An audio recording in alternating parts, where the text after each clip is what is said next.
ସ୍ୱାଧୀନତା ଦିବସ ଅବସରରେ ଓଡ଼ିଶାର ପୁରପଲ୍ଲୀରେ ଅପେକ୍ଷାର ସମସ୍ତ ଜନସାଧାରଣଙ୍କୁ ଛାତ୍ରଛାତ୍ରୀମାନଙ୍କୁ ମହିଳା ଯୁବାମାନଙ୍କୁ ଅଭିନନ୍ଦନ ଜଣାଉଛି।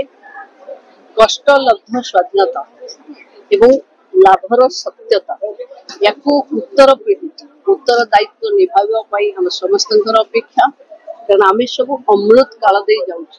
ଅମୃତ କାଳରେ विकसित ओडिशा विकसित भारत आम जहाँ बनइबा उत्तरदायित्व से आज छात्र कालीर युवक एवं समाज दायित्व निर्वाह करेंगे। तेणु छात्र छात्री माने स्वाधीनतार सत्य उपर पुंखानुपुंख भाव सत्यता जानापी मोर अनुरोध। अलरेडी मुख्यमंत्री घोषणा करते एथर आम 28,000 यही वर्ष में आम 40,000 आउ कारण मैनिफेस्टो थिला 1.5 लाख नियुक्ति 1.5 लाख रु 28 वर्ष 40 दबो आगो को अन्य